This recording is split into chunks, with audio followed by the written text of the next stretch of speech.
Hiyo ni sawa tu. Hiyo ni sawa kama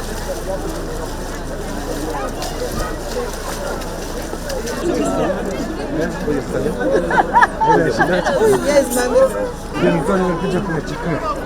Why you crying? Auntie, overwhelmed. Yeah. Nice. Take all the children.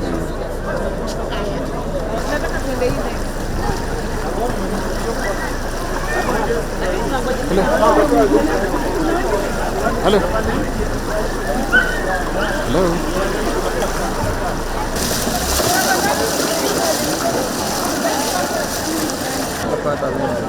Inaingia ndani. Tatoboa. Sina choice sana nitafanya nini? Ungetoa.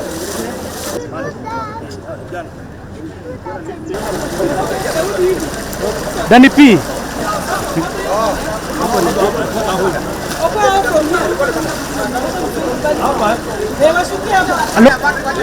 Ngoja weka umbo hapo tu, ngoja.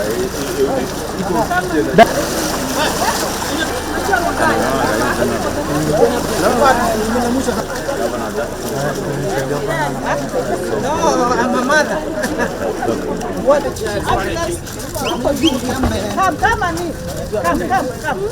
Machakos County, we have been having issues from last week, but we have tried to do whatever we can with the national government disaster team and our team here. We have been working together to ensure that our people are well taken care of. The Athi River has broken the banks. This has not happened even for the last, I think, over 60 years. This has never happened. A lot of our people, especially in the slums, were submerged by water, and we're in the process of saving all of them. As I would say, we have the multi-agency team here involving Machakos County Emergency Response Team, the National Government Disaster Management Team, and the Red Cross. We are working together as a team to save our people, and here we have done very well. People should move away from the Athi River. Athi River, I can say the banks have swollen. We have never seen that again. So we're asking our people, it's very hot now and we know it's going to rain. So we are asking our people to move away from the river, and especially these ones who are on this side.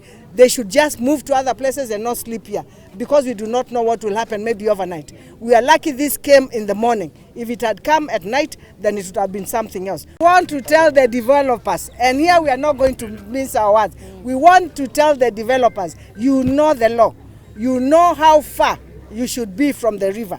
So we are going to enforce that. The national government and the county government will enforce that, because we are not going to allow our people to die because of things that should be avoided. The people who have been rescued here, we have spoken to them. Some of them will stay with their relatives. The ones that do not have anywhere to stay, we will find a place for them to stay and feed them. We are already providing food and clothes and relief supplies here.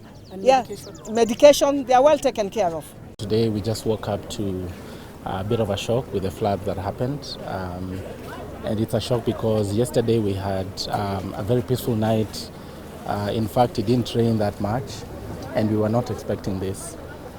So this morning while I was at work, I just received a call from my wife, and she said, I think there's a fence just aside our house that has been broken by the water, and the water was flowing in very high volumes towards the compound.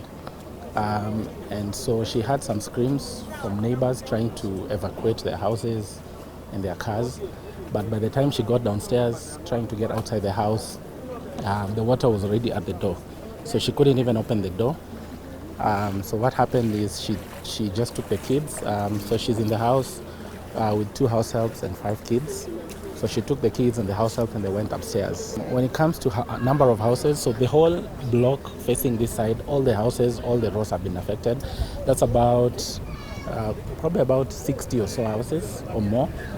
The amount of property that have been lost, I don't know. It could be in millions, because the houses, there are some cars that were submerged. I think when I came here at 9, I couldn't even see my wife's car. It was submerged. All the cars, some of them have even popped the airbags. We've seen some of them malfunction. So the amount of property that have been lost, I can say it's probably in millions.